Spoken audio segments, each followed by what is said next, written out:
It's that main event on Wednesday, baby. Woo, woo, woo, woo. Like a boss, hey. Like a boss, hey. This song has really grown on me, dudes. Remember when we first got it, we were just like, it just doesn't hit the same as Big HUD, but guess what? Time heals everything. And Dad, you're looking yoked. You're looking yoked, Thanks, bro. Jeepers. Oof. What are you wearing there? Is that like a button-up short sleeve? Yeah, I didn't have a chance. I told everybody I was coming in hot today, and I didn't have a chance to just quickly get into some fan garb. So this is kind of what I wear for a work day, you know? What do you got? What do you got below the waist though? You wearing what kind of pants? Some khakis? It's so hot in here that I'm not wearing any pants. You got some khakis. You got some khakis. You fucking wearing khakis? You fucking wearing? I mean, we ran the pre-roll for a good, already a good probably 10 minutes, so we can start to cuss without. Actually, it doesn't matter. We're demonetized. We're demonetized. Fuck balls, vagina. I don't know if balls. Crack them if you got them. I don't know if balls and vagina are technically a swear word, but I just threw them out there. Well, I think it's the context. If you're you are dirty balls, I guess that would. I mean, if you're talking to yourself and you're dirty balls, then that's just a fact, baby. It's fact. I don't think you could get. I don't think you should. I don't think YouTube should give you a strike for talking about your balls being dirty. Anatomy. It's anatomy. It's science. Yeah, it's anatomy. It's science. Well, it's science. If Adam was here, we would have had that. But he's fixing the camera. So AJ, how's it going, my friend? Hey, I'm kind of confused because I see you sitting there. I know you have a crack 'em, but Bandwagon Boy 1's already throwing me off. Dressed to the nines by the looks of it, and he's drinking. It looks like a cold water. It looks like he's drinking a cold water. So what is this? The Sunday service? Is he's clinking them if he's drinking them or what? I think well, actually, there's some miscommunication. When I showed up, I had a backpack full of nudes, and one exploded, so I had to fix that. And in that chaos of trying to save my laptop from being wiped out, like the flood that wiped out Noah's Ark or whatever. However that story goes, you guys know what I'm talking about. We all do. Yep. The miscommunication. Adam thought I didn't have any nudes. So he came down. What I saw is I pulled into my driveway, and I'm waiting to walk into the house as the garage doors open up, and I look over by visitor parking, and I see Alex like back towards the house, and he's like chugging like this, and I was like, "Geez, dude, you couldn't wait to get inside? Like you got nervous. You got to down a couple drinks. Like, do we have to talk? Like, is there some sort of problem that you're experiencing that we need to talk about here? That you needing to pre-drink before we drink? Like, what's going on?" BWB2's breaking out of the podcast. He got signed. He's getting brought up to the big leagues, and he had to pre-drink to break the news to us. Oh yeah. No, he didn't know how to say it to us. I just figured I'm not going to let this soldier die here alone. I'm going to give him an honorable Valhalla, and I took him down.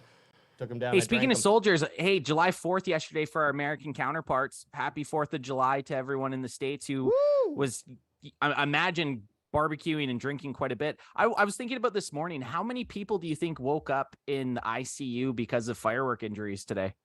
Ooh. I imagine that stat's got to be up there. The stat is around. No NFL players this year.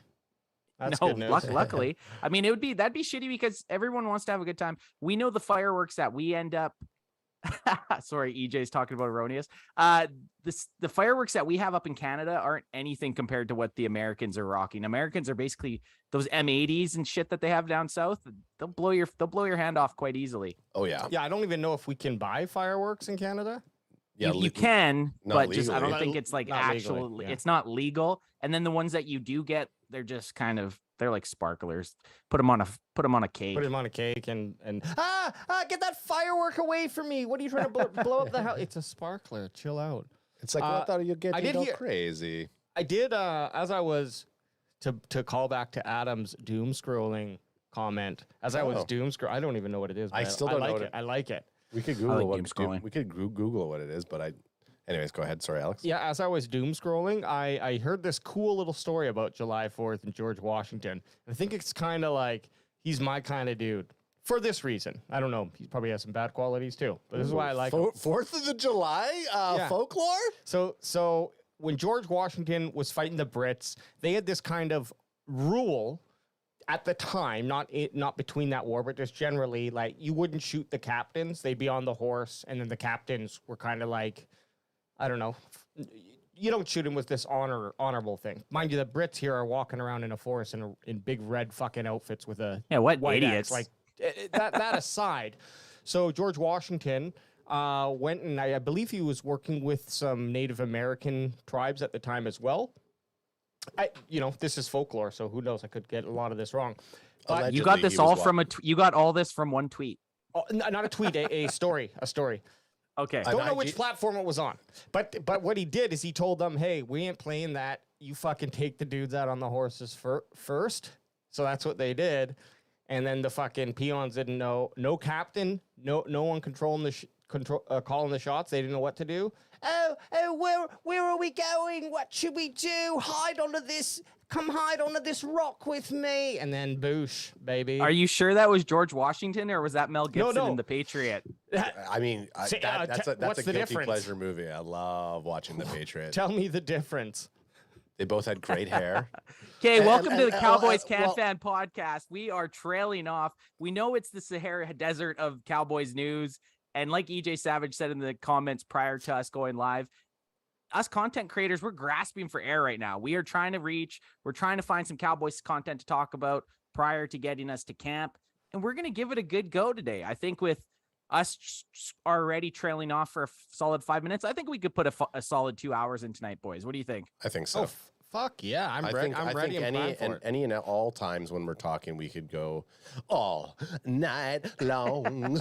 So the biggest news, though, and not breaking news, and big for me because I've always been Jerry boy. I've always been a self-proclaimed Jerry's boy. Yep. Dream to work at AT&T Stadium. Don't care if I have to work from the ground up.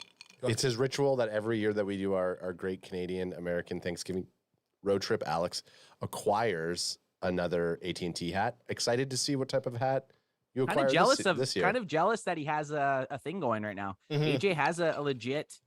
Every Thanksgiving Day game, he picks up a slick AT&T Stadium hat. I'm kind of jealous of it. It might have to switch to alternative apparel because I don't know if the hat designs are different. I think there was a white one, so I can do that on this next trip. But then after that, you guys got to stop making some shirts or something. I'll take a nice polo with just AT&T Stadium. You're gonna have to rob a stadium employee each or trip just meet after. him. Well, pay him $100 for his uniform. Or do we just make one, like just go get a polo embroidered that's in that color so that we can get you going beside multiple AT&T people and talk to them as though you work. Yeah, mic me up and be like, man, I fucking hate it when these fans come in, These fans suck. But yeah, Jerry Jones and Netflix are in a hot and steamy relationship. This is the hottest steamy relationship news this week in celebrity news as well as NFL news. A $50 million option, or I don't know. This is a report. For the rights, I think. Yeah, for the rights to do a documentary on Dallas Cowboys owner Jerry Jones.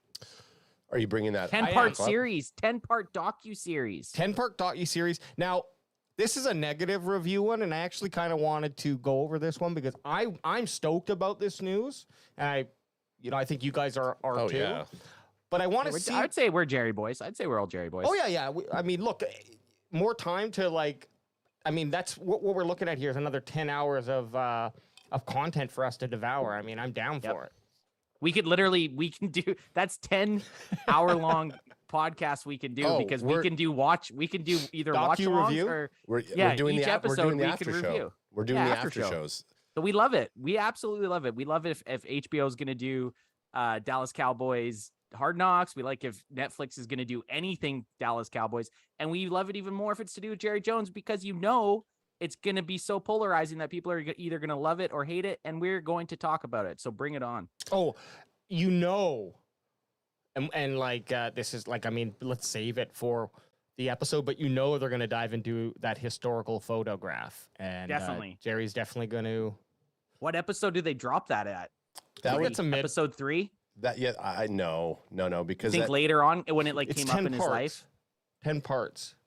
Yeah, Yeah, I because guess. you got to think the first few. I mean, depending on how they do it, like if we recount looking at, and this was more of an ESPN slash Michael Jordan project, but if you look at The Last Dance, the way they went about it, they kind of started at the end and then they kind of worked their way back. So depending on how narratively they structure it, they could have it in Jerry's early life that comes back to haunt him later on in a later episode.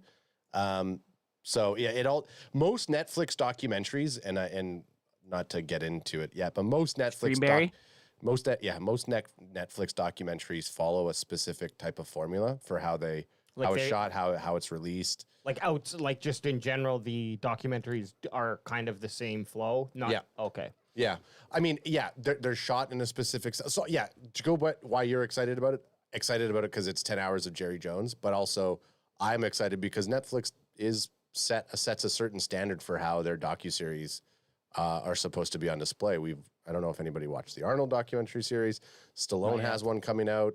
We have the quarterback one that's coming out. So there's a lot of things that I'm interested that I haven't really dove in because I was waiting for tonight to look through it, but I'd be very curious what production team is going to be on it, because that'll help kind of waver whether or not we're going to get a certain type of access. I don't know if do you think, is that information out? Because it's just in talks. Well, right now the 50 million is just them optioning to be able to put it on because ESPN Plus was looking for it. So Netflix now gets it. There's also going to be a different production budget. And then they possibly the way that it could look about going, depending on what team's going with it. It would be great if it's the team that did like Full Swing and the Formula One series, the NASCAR, the F1 series. But the Netflix one for quarterback is being done by Omaha Production, which is Peyton Manning's company. And obviously, possibly the NFL NFL's very protective of their brand. So Peyton Manning's production company doing a series going to Netflix. Maybe they get shoved in to do the Jerry Jones one as well. I don't know. I guess Omaha. Well, this Fansided, the LandryHat.com article by Randy Home of the Gurzy. Cowboys Can Fan podcast. That's right. Randy Gurzy, shout out. New Jerry Jones Netflix documentary will only end poorly for the Cowboys. So it's a nice negative look. Ooh. Don't worry. We'll look at another article that spins it. When we get going on this, I'll look to see if there's any news on the production team or anything. Right. Clank, clank, clank. But yeah, let's get into his reasoning. What's going on here?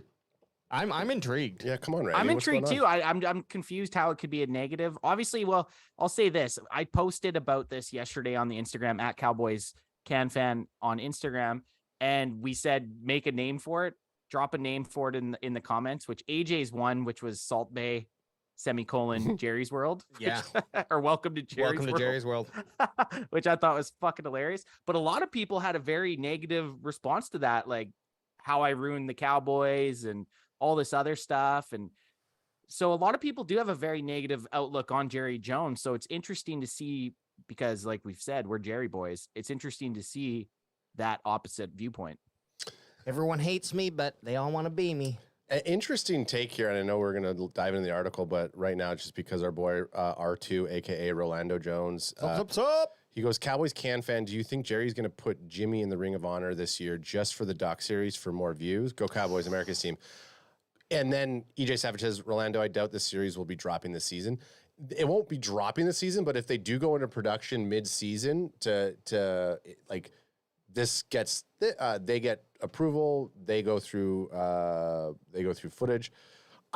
You could definitely possibly see that as a reasoning to kind of market. Obviously, there's the 30-year, and they talk, and Jerry or Randy Gurzy talks about it in this article about like having this 30-year feud with Jimmy Johnson. I think it said it in here. Yeah, it says it right here. So it's impossible to deny that Jerry Jones is one of the most successful men in the entire world. A self-made billionaire, Jones bought the Cowboys back in '89 and turned them into the most visible sports franchise in America. And we've seen that in that most recent article. Forbes values it. The Cowboys are number one out of every other sports franchise in the world. The Cowboys sit on top.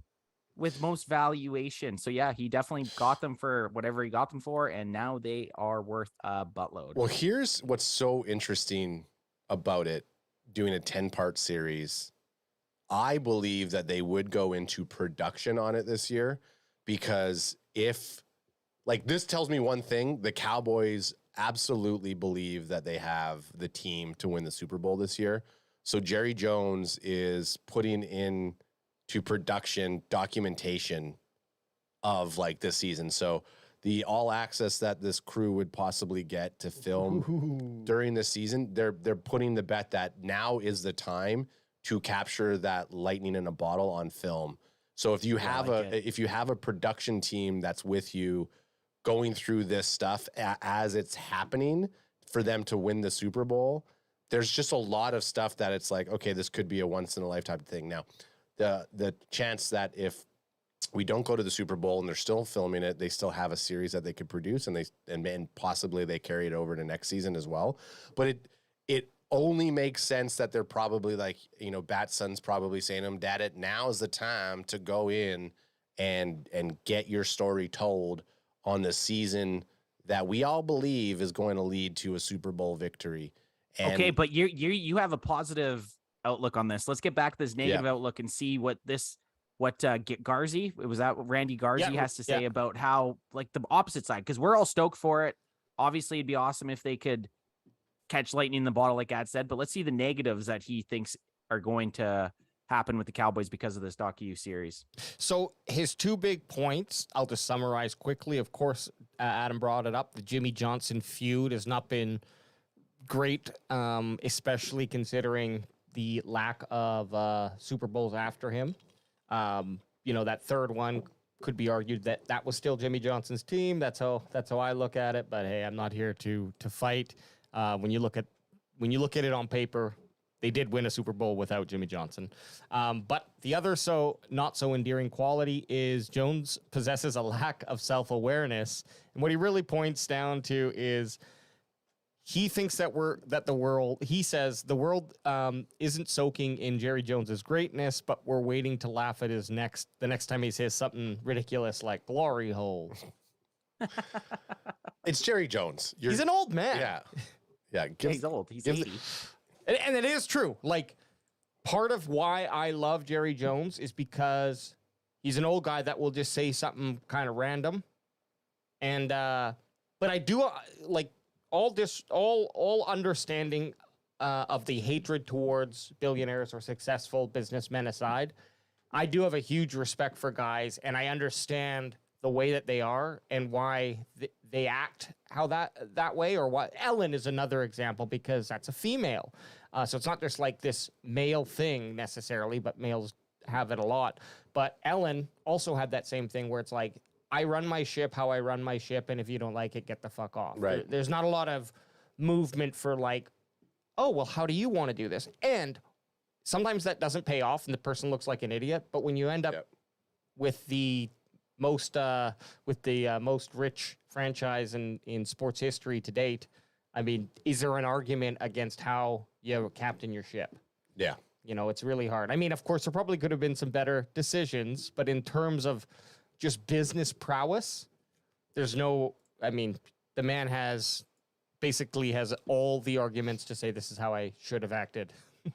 Well, and I mean, like, we haven't continued to see what other points he's making here yet, but yeah, I totally agree. I totally agree with what you're saying. You're not going to be a billionaire without ruffling a lot of feathers and having some sort of controversy around you. I don't even think he's really set a point. Because he's going to say something stupid. Was that so far the only point he's at? I think it was just that no one is they're going to have to obviously talk about his feud with Jimmy Johnson, and Jerry loses that argument. Yes. 100 times out of 100. And then the other thing is just like, okay, and then he's going to, what was that second part?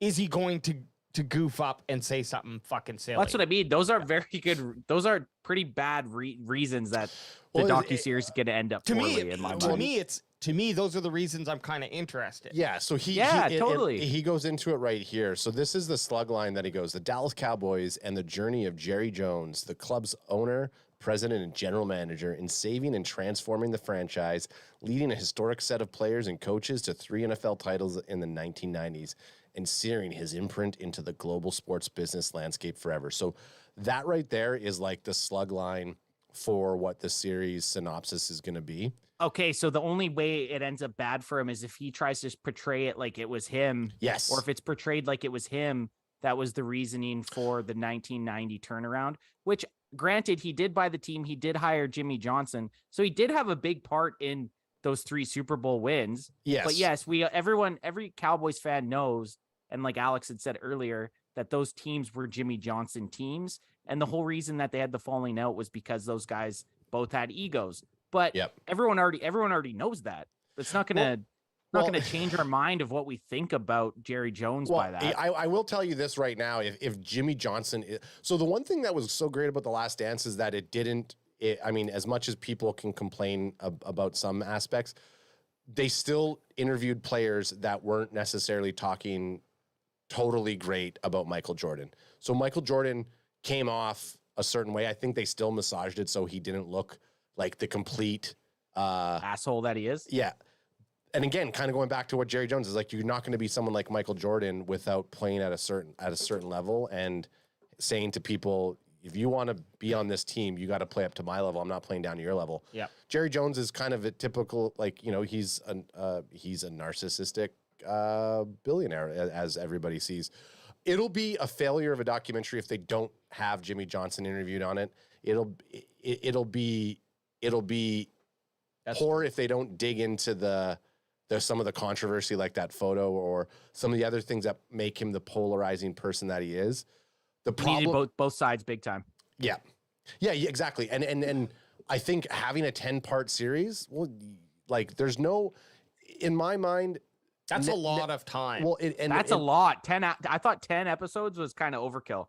I mean, and I can't see them doing 10 30-minute episodes.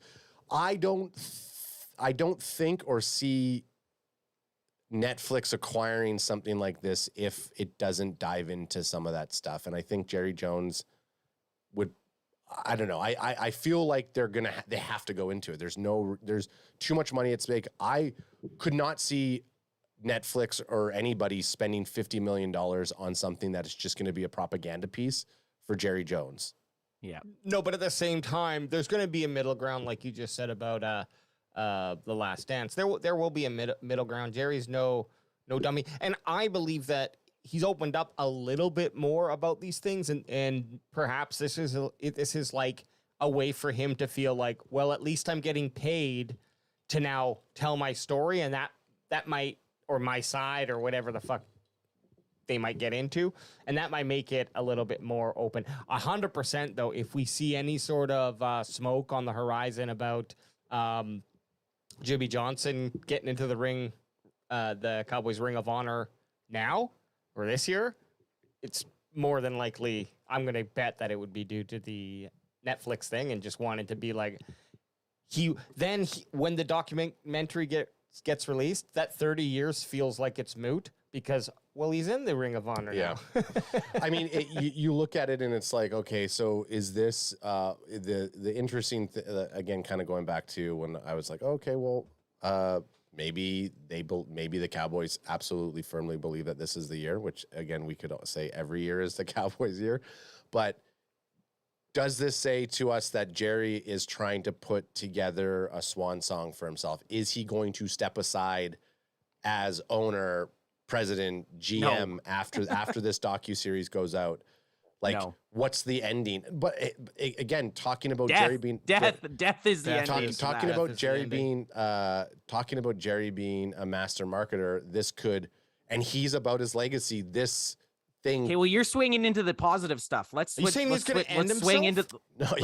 the positive article. If we're done with the poor stuff, which I don't think he even made any really good points, honestly. No, but what we're gonna do is we have had Randy Gurzy. He joined us on our draft day. Oh yeah, he's a smart dude. He was awesome, man. Great guy to chat with. Great guy. What I think we'll do is I'll reach out to him and maybe we'll do a a recap, maybe not every episode, but definitely at the end of the series with Randy and kind of go over our thoughts about like because his position versus our position and then how it actually ended up would be fun. I do like I will let's end with this. It's Yep. a docu-series no one asked for, but sadly millions will watch. That's as true as it gets because I love it. Cowboys fans are probably super interested, but sports fans will watch it. They never wanted to see a Jerry Jones 10-part docu-series, but I guarantee sports fans will watch it. Oh yeah. I mean, seems like a Alex, positive. if you just scroll down a little bit, Yep. that was it. That literally That's is it, his that was last. it. But he, That was it. you know, I'm a little. I do believe that he had two good. He put on his negative things. I think it was more of the outlook of how Jerry Jones is going to be after the series is going to be lower than higher. I think that's the angle that's of the nothing. article. But that's nothing that no one already knows. I It's would true. get that as being a bad thing if everyone already knew that everyone already knows that Jerry Jones thinks he had this huge part in building the Cowboys, but the general thought is it was Jimmy Johnson. So if they try to even No, I know. portray That's what I'm him as saying. it, They have, but I don't think have- it's going to hurt. It's not Hey. going to hurt his ego more though. No, but everyone knew Johnny Depp and Amber Heard had a violent relationship, and then they turned on her when She when they found out booed. she shit on the bed. So you get the behind the bedroom details. It's going to change your mind. Because Okay, I'm well, I'm fine with domestic violence, but if you shit, we need 40 hours of courtroom TV of Jimmy Johnson and Jerry Jones. hey, here's the other thing that this series could do, though. What if it brings them together in a room?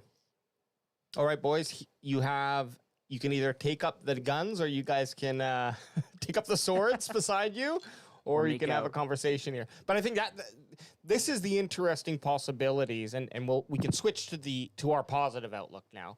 But this is some of the interesting possibilities is the things that they can do. $50 million. I know to Jerry Jones it's punk change, but it also for him it has to be more of an ego thing, right? We all have it. And will they get question one? And then I'll just throw question two out so we don't forget, but let's answer question one. Will they get Jerry Jones and Jimmy Johnson in a room together? And then the second thing is, what are the other kind of non-big topics or perhaps surprises that we could see in this? It's 10 episodes. So like, let's say each episode has a subject. What are those 10 subjects? We don't have to say all of them. One that's like we haven't talked about yet. So Jerry Jones making his fortune, probably. I'd say him making his fortune is going to be up there. Yeah. How he was, they called it wildcatting, where you just basically go out into the wilderness with a drill and start drilling and hope you strike oil. Or did I said wildcatting, right? Yeah, you did. Yeah. So wildcatting, that's how he made his fortune. He took X amount of dollars and said, hey, I'm going to go out there and drill X amount of holes. It's basically it's like throwing, it's the equivalent of going to the casino with $1,000 and say, I'm putting $50 on, I'm going to say 36 until it hits, right? Yeah. Or 100, let's say even $100 on 36 till it hits with your $1,000. So you have 10 shots. I'm sure he had more shots with his drill, but he went out there and he wildcatted. That's how he basically made his wealth. I could portray them putting him as a gambler who's taken big risks that have all turned out. Don't spoil successful. the series for Alex. You're Well, basically that's what I feel like it's going to be based off of. Well, how of course, you he's don't always think I taking have- these risks. Jerry Jones's Wikipedia page memorized? Well, it'll be when you lay out a series. Yeah, Wikipedia. I just read Ben's comment. That's hilarious. Well, and you know how I know Anth was starting to lose interest on this topic is that he's starting to interact and chat more. I wanted to surprise everybody and say that Boots or surprise the two of you. EJ Savage says, I'm getting Ant some sunscreen for Christmas this year. And then Boots said, Ant is going to need that sunscreen for the California sun in Oxnard. Look at that. Look at that, boys. Just fucking. Look at that different shade. He has strawberry, vanilla, and chocolate ice cream. My face, I put so much sunscreen on my face, but I'm out in the sun all day. It doesn't matter. It sweats off. Doesn't matter. You need a big ass fucking beehive helmet. Ballsy of you to put. I put sunscreen on my face in Vegas and I couldn't see in the evening. No. I mastered the sunscreen. I have to wear it every day. Good for you. I mean, that's good. I got doesn't supple help either bitch that skin. I have this thing on me and it gives a little bit of a red glow. Oh yeah. Oh yeah. It makes Like it even, Rudolph. yeah, it makes it intensifies it. Here's something that I want. I want to actually hear more about Jerry's teen years. Oh, well, so they'll dedicate an entire episode to him growing up and playing football, and that's where he meets Jimmy Johnson. Then they'll dedicate Going to Arkansas. They'll do a whole episode on his making his fortune, and I think what we'll see is it'll be in a non-linear fashion. They're gonna use a through line. And this is what I think they're wanting to do. It's similar to how The Last Dance was. You have the through line of the last season. Everybody knew how The Last Dance is going to end, but you still tuned in for 10 episodes that dove deep into sports culture. Sorry, it wasn't the first documentary for Michael Jordan either. Or Michael Jackson. Michael Jackson. It was, Hey, but it the was word the Neverland or whatever. I don't know. Yeah, But but dive Neverland's into Ranch. that one. But it's going to. Yes, you're right. There was stuff around Michael Jordan, but this was like this one dove deep into Michael Jordan. All of the players, they did a fantastic job introducing people into it in a very engaging way. And I think we're gonna see. I think they're looking at this season as being that hook to kind of carry each episode through. So from episode 1 to episode 10, there's this. We're following through the season, the 2023 season. Imagine he dies while they're filming. No, I don't imagine that. Imagine though. But guess what? Netflix has the rights, so they could technically Imagine do he fucking dies We while only they're got- filming this 10-part whatever. series. Or he just goes No, out. we only got 2 episodes done. We got to fucking scrape for these We next have, 8. yeah. and then- AI. Yeah, well, that's like one of those 30 for 30 episodes where they AI'd Al Davis in a bunch. It's all animation. Like when he was younger. Well, I don't know. They use animated sequences and then they used the voices of him to kind of carry on the scenes. It was I don't know. I didn't really watch all of it. I was just like, I don't really like how they're doing this. I got another. Oh, Sorry, I was just gonna say, but like if you ask what kind of stuff are they going to showcase, I don't think they have to like unveil anything. I think you are right though. They're going to show. We definitely want both sides. Jimmy Johnson went into it in his book that was released last year, so you get a lot of from his side of the table. Now we're going to get Jerry Jones' side of the table, but they're going to do the early days of the Cowboys. They're probably going to do a history of the Cowboys up until where Jerry Jones acquired them. So we are going to get stuff from what Jerry was doing paralleled with what the Cowboys were doing. Yeah, exactly. And then why did he want to buy that? And then I just want it shot like a Black Mirror episode. Yeah. That's what I want. I want like some weird ass shit to happen. You guys are talking AI. At the very end, it's like every single interview with Jerry Jones has been an artificial created a deep fake. character, a deep fake of Jerry Jones. The sequences you're about to see are fabricated for dramatization. And I'm sure a majority of it too will be just his impact on the NFL. One of the most powerful GMs, him and I guess Robert Kraft, and those are the 2 names that stick out to me of like big guys who pull a lot of heavy weight in the decision-making rooms.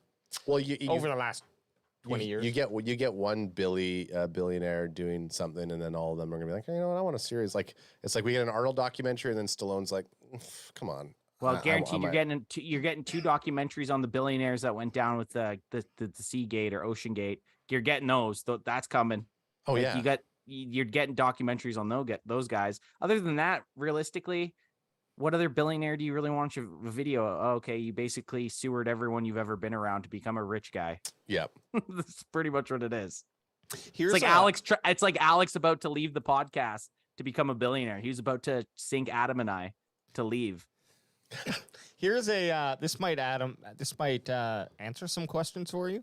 The docuseries will apparently come in 10 episodes and will feature interviews with Cowboys luminaries Troy Aikman, Michael Irvin, Emmett Smith, and more.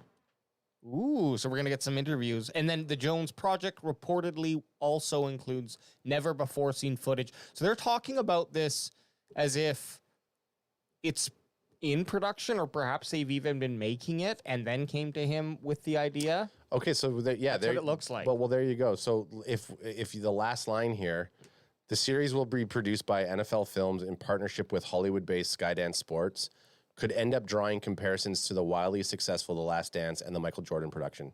So they're using. Well, of course they're going to say that, though.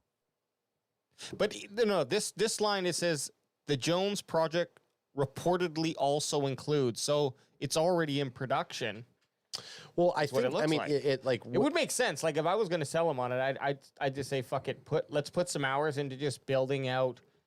I don't know, one episode or something like that. Like the episode that highlights all of his great successes, and then so getting things in motion.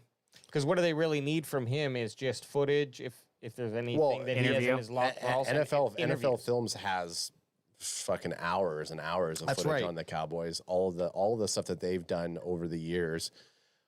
Interviews that probably haven't been used in terms of like what they're saying. But yeah, so the thing is, the $50 million is just the rights. So that's not including what the production's actually going to cost. And then the rights to grab all of that stuff. So there's a lot of other money that's going to go into this. And then now that it doesn't say the series is in production already, though, they have assets. That's all. That's okay.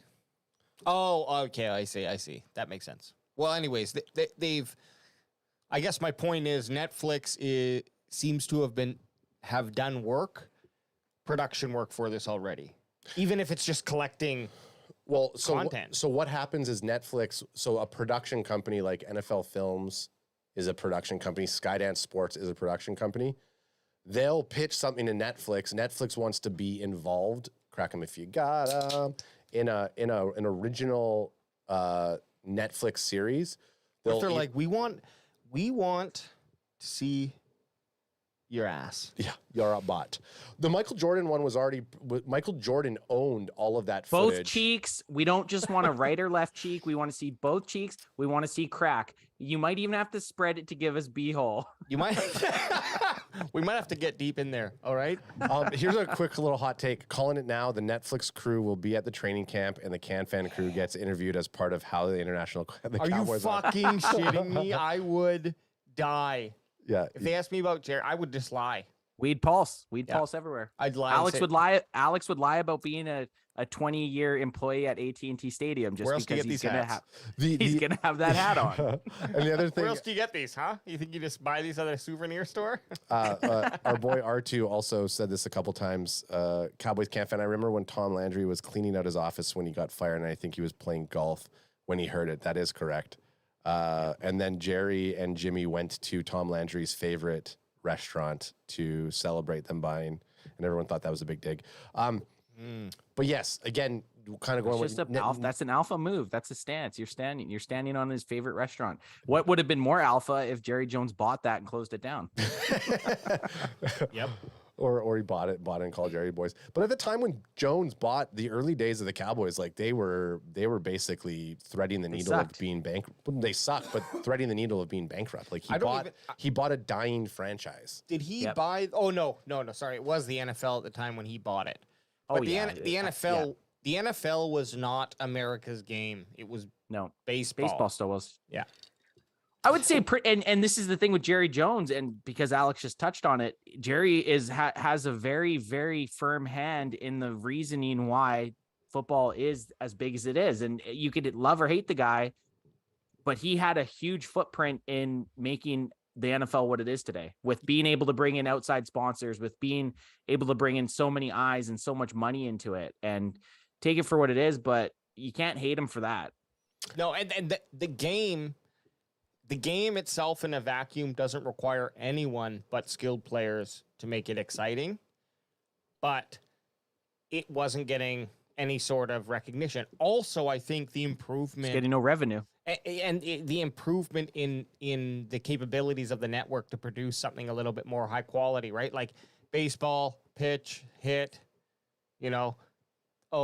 like there's not a lot of action. It's very easy for those old ass cameras to pick that up. But as things started to improve and you were able to see more details and watch more on a football field, I don't know if this had anything to do with it, but I think that there's a correlation there with and obviously the rising interest in advertising with sports. So, well, I mean, if you talk about, I mean, Anth and I talked about this before. I think we might have mentioned this on the podcast, but like one of the how I became just a fan of football outside of like Anth was playing football when we were growing up, and I would go to his games and I would film the games, and then I would make Film my ass. I'd film Ant's dumpy There little it ass. But I would Hey, jersey, tuck your jersey in. I'd film the games, and I'd make these like highlight reel tapes, and I'd sell it back to the team for $10 a pop. No, it was 30 Out bucks. out of the back of your van. I remember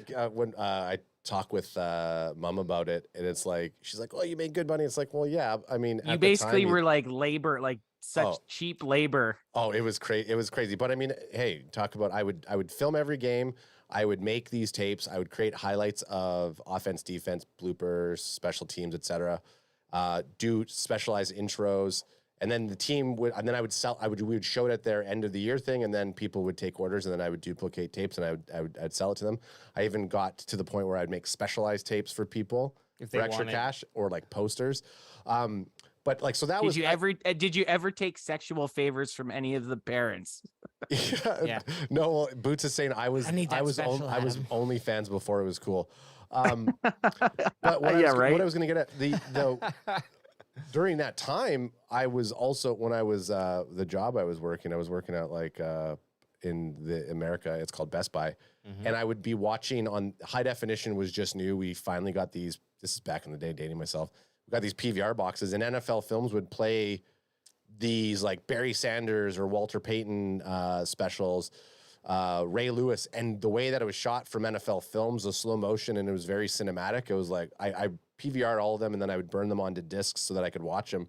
And from that, I got so hooked on football that it got me into watching the game. So when I hear about a docuseries, I don't care if I know every single story. I want to be encapsulated exactly. I want to be encapsulated by the production value. I know NFL Films has so many great. It is literally like a movie that you're watching. How could you not want to see this? Yeah, it's the same reason that I will go and watch those 2 new Narnia films that are potentially in production. I don't care that I've read the books and seen the films a million times.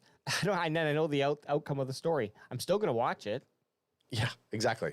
100%. There is no negatives to this, in my opinion. No negatives, but how about and thankfully, like, come on, like it seems like every other team is having these highly produced YouTube series, except for the Cowboys. Like I'm watching the fucking Jacksonville Jaguars and the Jets, and you're watching this, and it's like, oh, this is great, but it would be so much better if it was for our team. Yeah, I don't get that. I agree. I 100% don't understand why we haven't tapped into that. I'm shocked that the Cowboys weren't one of the first ones to do it. Really. Yeah, I mean, and again, possibly because it's small potatoes. What's this YouTuber thing? I don't want to do it. Hey, Steven, go get me a Netflix deal, son. 50 mil. 50 mil. I mean, 50 million for the rights. Yeah, that's wild. That's crazy. Chump change. Jerry Jones is going to use that to throw a staff party at the end of it. All right, so we've talked now. I'll use that for my viewing party. We have now talked about Jerry Jones and his docuseries for a decent amount of time, and we can't wait till it comes out. And yes, we will be reviewing them. But what do we got next on the docket? Next on the docket is you said you wanted to go for 2 hours. AJ and I were just stretching it, baby. We're stretching it. That was perfect because I think these next. We only got 2 articles here, but I think the next 2 are going to take us to that finish line. So we got for the Cowboys. This is a blogontheboys.com article by Dan Rogers. For the Cowboys, don't call me Mr. Rogers. Dan, call me Buck Rogers. Dan, don't you damn well call me Mr. Rogers. Dan Roger Rabbit. When the postseason rolls around. When the postseason rolls around. Dan the man. Okay, guys. Dan, I should be Steven Rogers, Captain America. Okay, sorry. Okay. Pot him down. Pot both those guys down. When the postseason rolls around, damn that. No. I wanted to scream something so bad there, but I have respect for you, AJ. I felt I could feel you bubbling. AJ knows how to fucking massage that joke. Oh yeah, I could feel his face turning into what my face looks like right now. No, it was. Ant's face looks like the fucking 49ers jersey right there. I don't know how to differentiate these two. To put a pin in it, I had to do it. Yeah, You know? You had to. You So had to. The Cowboys always seem to fall victim to these two scenarios when the playoffs roll around. Playoffs. Can you take a Playoffs. guess what they are? Think Losing about it. before the NFC Championship game. No, Okay, no, Anthony. no. One of them is they need to avoid losing to the 49ers because of the photo.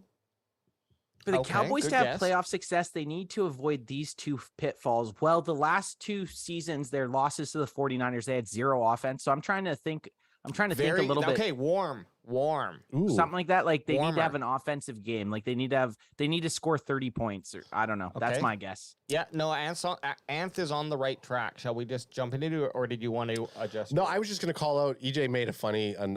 zinger there. Dan Erroneous Rogers. DER, baby. Yeah. Okay. Erroneous. No, let's get into it. So this has some stats to it, guys. And that, like, first of all, when I saw that, of course, I got rock hard. AJ's a stat guy. AJ's a stat guy. I'm a watermelon vodka guy. You are, and I was Paulson. I'll admit. Ooh, that's Because these stats are actually really telling, and it's something that, like, we've called out. Anth, I don't know, you might have done this for years and years and years, but for us, certainly the last 2 years that we've been doing this song and dance. And I'm just gonna skip a lot of what he Well, says here. he's Well, you know skipping what? it. I'll just Let's go give like him this. let's give him the Give him due. the fat man. Crack Trim him back if the you fat. got it, baby. Let's give Mr. Rogers the due. We will read this article. How good the Dallas Cowboys are is something that's always heavily debated in the national media. Even our own fan base can't agree on just how well this team has performed over the years. The reality is that even though we haven't witnessed Super Bowl success since the mid-90s, the Cowboys have still been pretty good. They are ranked in the top 7 in regular season winning percentage over the last 10 years and in the top 10 over the last 20 years, and have the highest overall winning percentage of any team in NFL history. That's pretty good.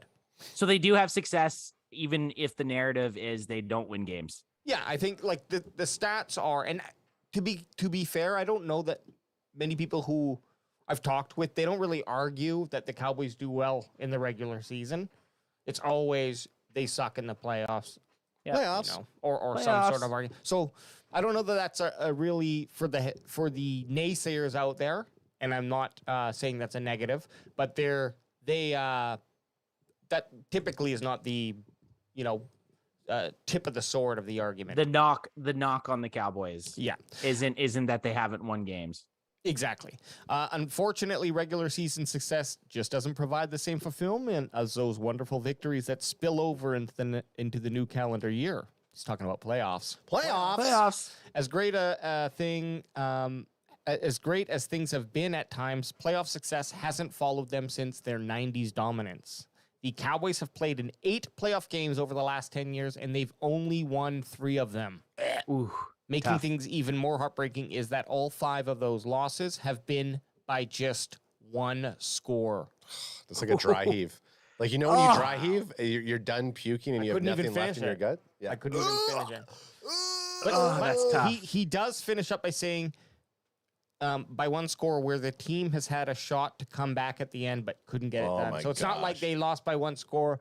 We're down by 21 Right momentum. and scored, and it was no, they had the chance. Like they run It's out- not they, the like, they team. run- It's not the team they're playing against kicking a game-winning field goal. It's literally they have a chance every time at the end of the game. And I know this. yeah, it's like I've you're playing- cried every time I've watched these games. It's like you're always close. It's like you're looking at your Madden thing. You ask a coach. You just pick a QB draw with 14 seconds left.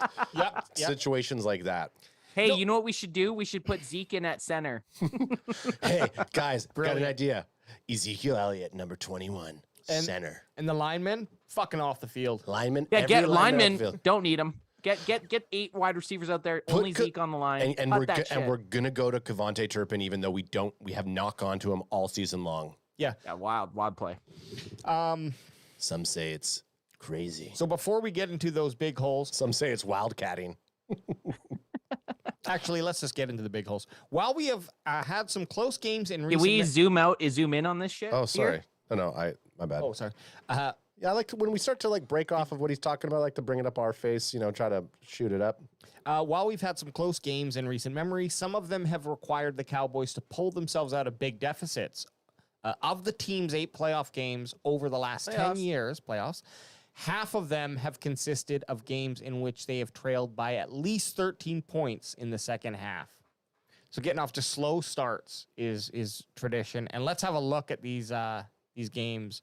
This is 2014 wild card, 2016 divisional, 2018 divisional, 2021 wild card. Jesus, look at that, man. That's a pattern if I've ever seen one.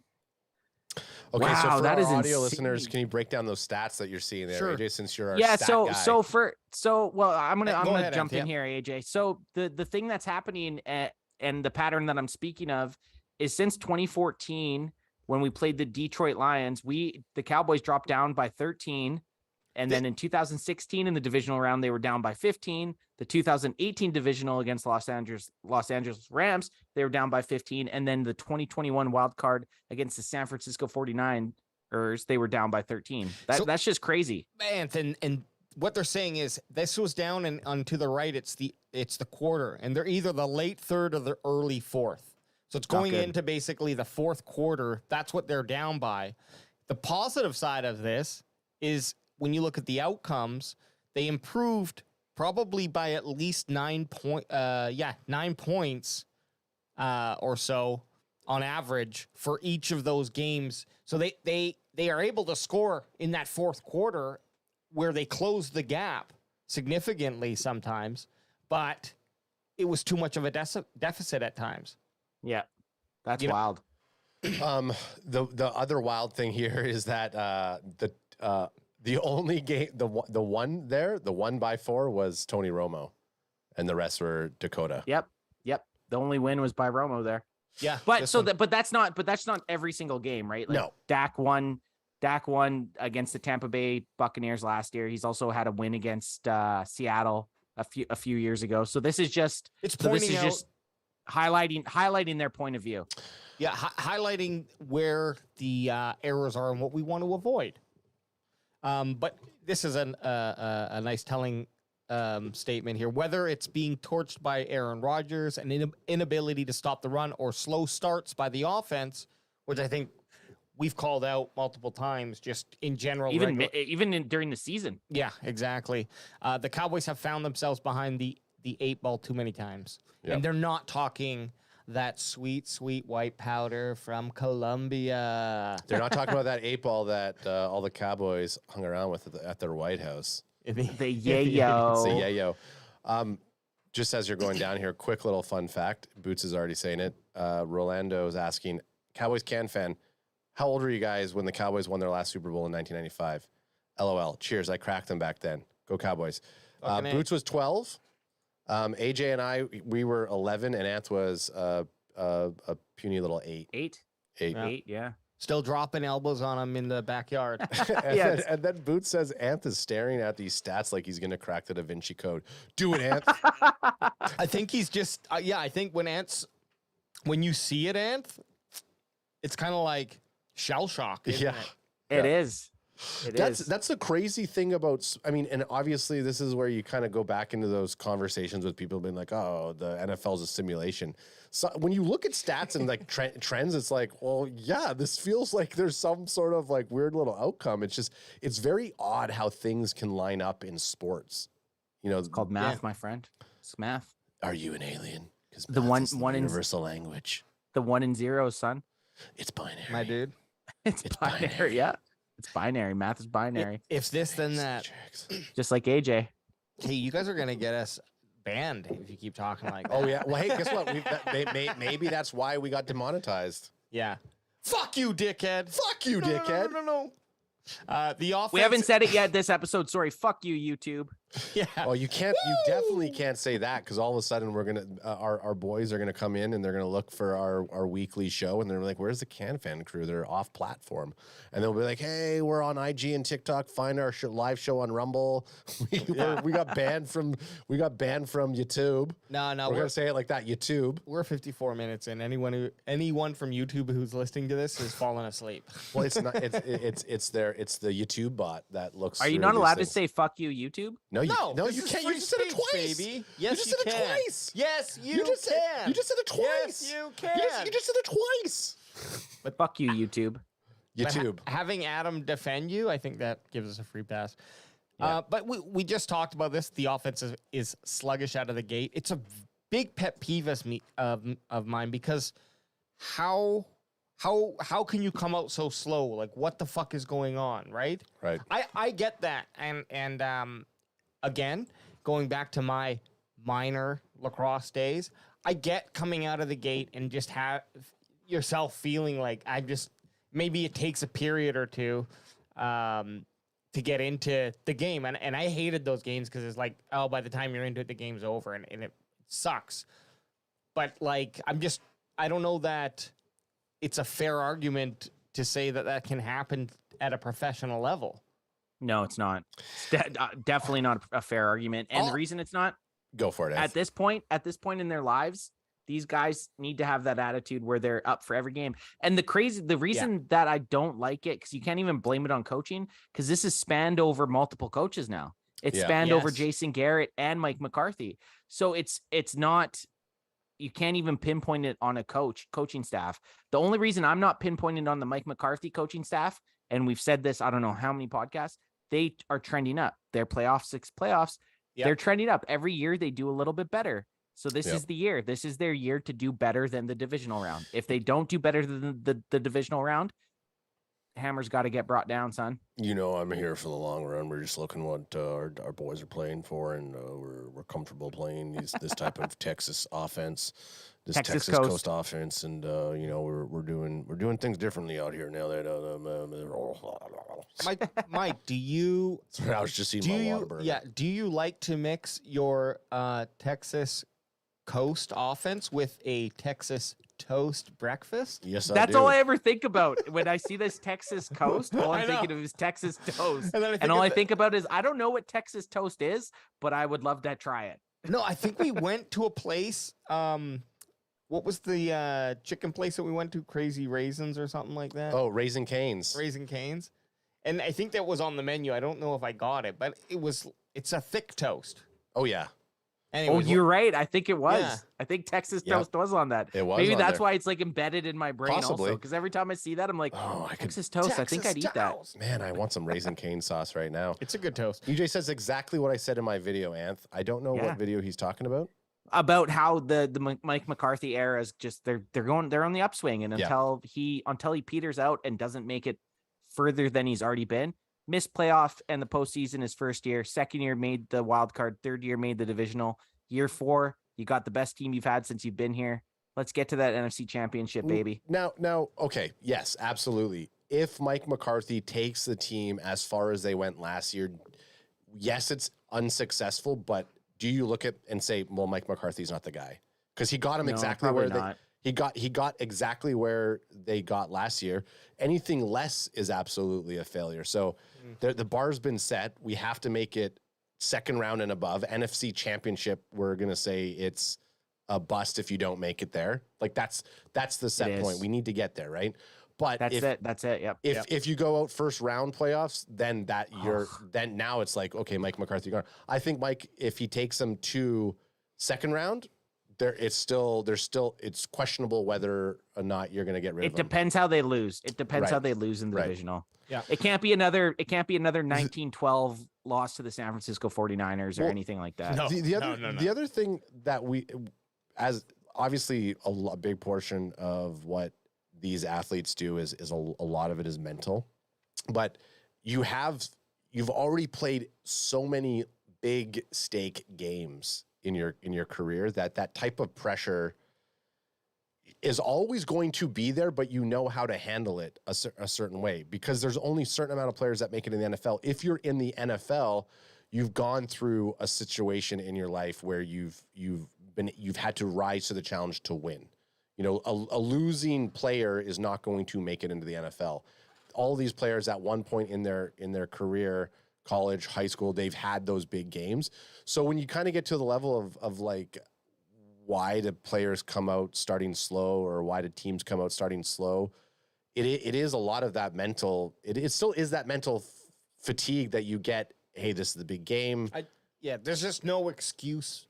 There shouldn't be a good excuse for it at this level. I agree. Well, the difference between the Cowboys and the 49ers in 2021, the Niners came out jamming and Bang Bang Niner Gang or whatever the fuck they were listening to on the boombox. They all looked jacked up. And then Mike McCarthy came out after the game saying, yeah, I could tell the team looked a little scared. It's like, that is not an option, man.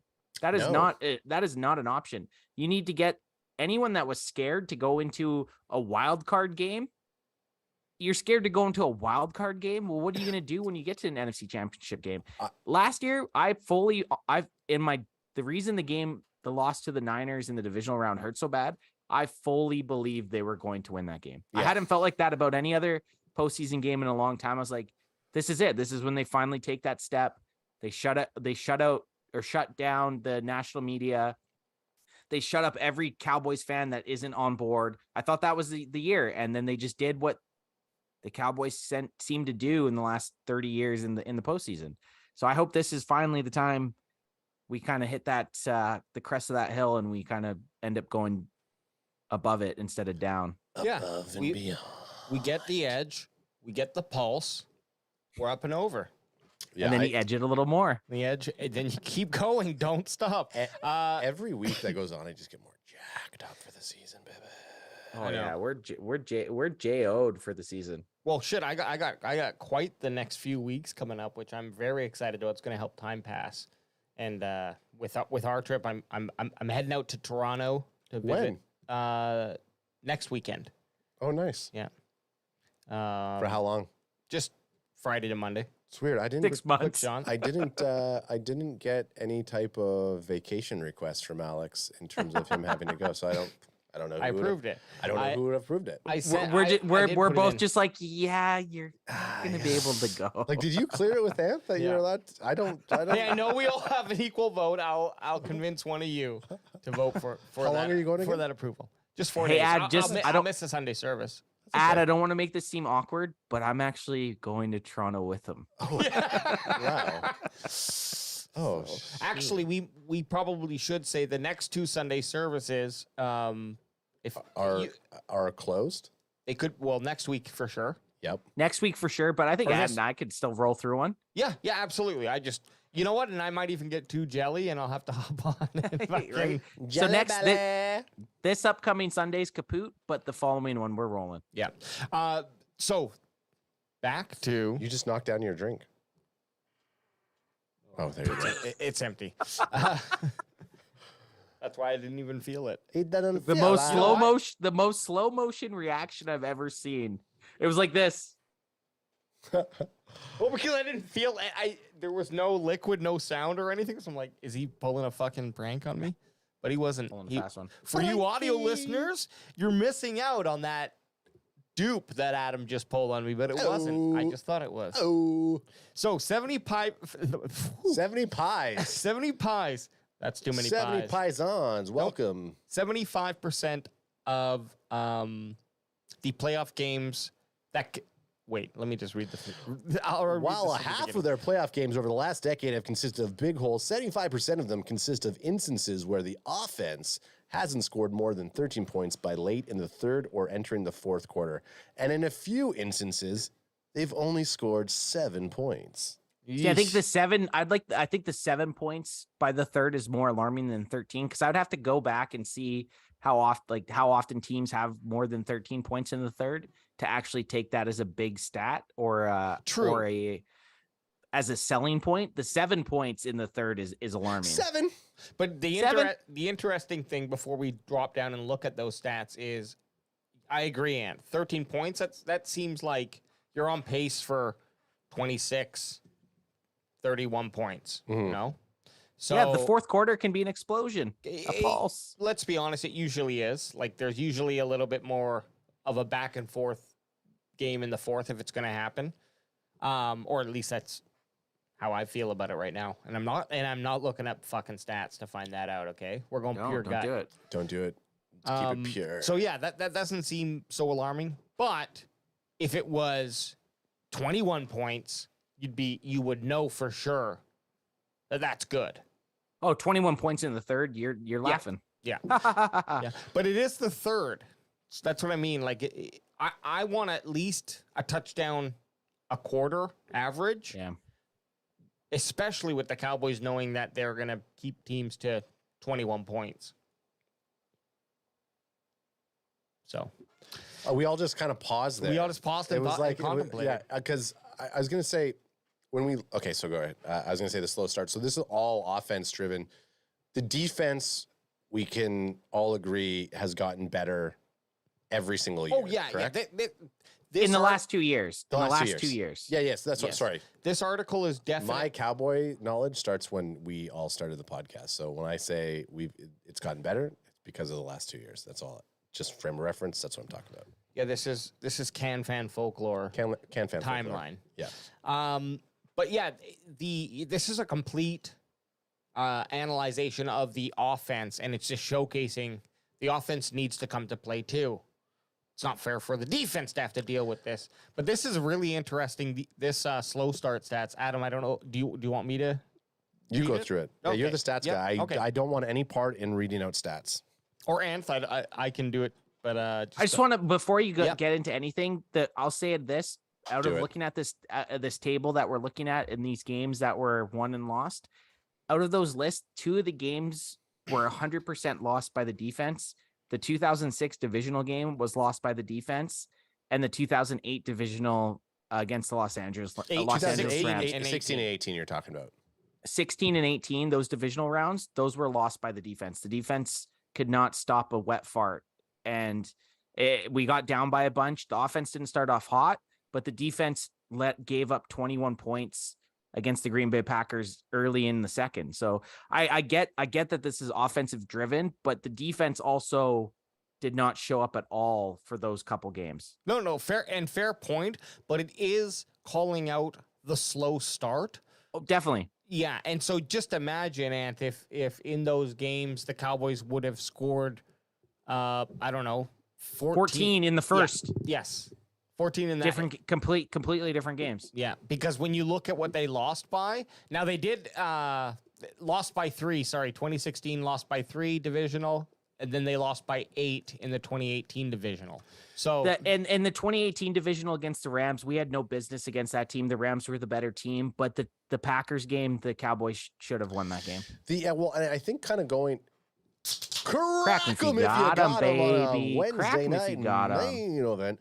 The other thing, though, when we start going down the what if path, when you alter, if the Cowboys come out hot at the beginning, it is a completely different game because we still have to analyze what type of team they're playing with. So as long as you're looking at stats and you're seeing things like that, you could say, oh, if Cowboys came out a little bit harder and scored 14, it's still going to be a different game because the opposing team might be a completely different team than what came up on the board. Maybe they rise to the challenge. It's hearsay. It's something we do. It's something we do early July, waiting for training camp. It goes. It goes. It goes. It 100% goes to what you posted today on the IG about guys can talk for hours about past players. It's the same thing about the what ifs. Like you could just talk about it for.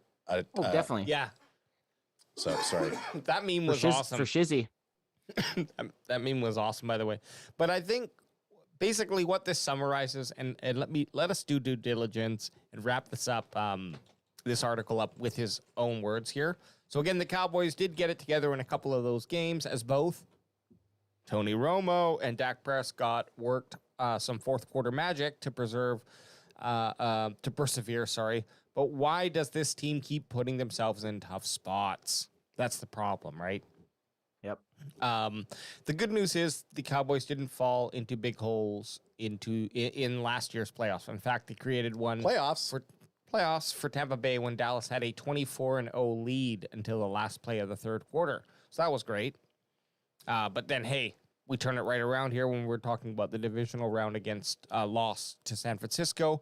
Their 12 total points scored was the lowest offensive output of all 8 of the Cowboys playoffs games over the last 10 years.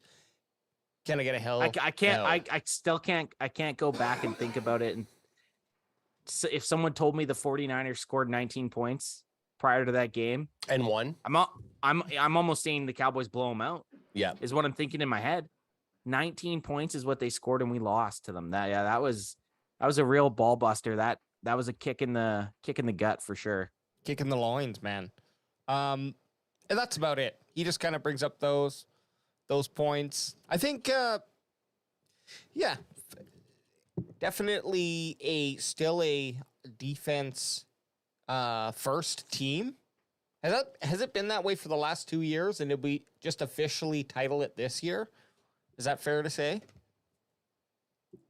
Go back and look at the stat sheet and how many times the Cowboys only scored 12 points in a game. Not very many. So I don't know if you could say they were defensively driven last year. Going into this season, I think the defense is the vocal point, though. Even though our offense, well, apples and pears, I guess, but both matter in this case because we improved. I wasn't sold on the defense. I wasn't sold on the defense last year. I honestly wasn't. They in my mind, they played better than what I expected. This year, I'm expecting them to carry the team.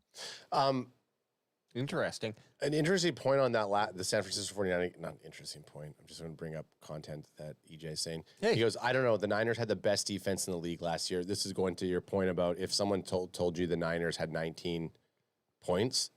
The Cowboys had 12 points. The Cowboys had 12 points, which, again, looking at the Niners defense stopping the Cowboys from scoring. Still, I just 12 points in a postseason game is you got throttled. Yeah, if and you can't score, if even 19 points, like the defense did everything the Cowboys needed them to do to win that game. They did. The Cowboys defense played amazing. The Cowboys needed to make those 2 extra kicks, or how the fuck did they end up with 12 points again? Was it they had two field goals and I think a touchdown with a missed kick? I can't even remember. Guess what? I haven't even rewatched the game. It's erased from our existence. It's erased. They needed another touchdown and a fucking kick. We needed a touchdown to tie the game. That's it. Just a touchdown and a point after. Yeah. That is not. I'm telling you right now. If going into that game, I don't care what anyone says, and EJ will agree with this. If you go into that game saying the Niners are only going to score 19 points, you like your odds. Yeah. You like your odds. Yeah.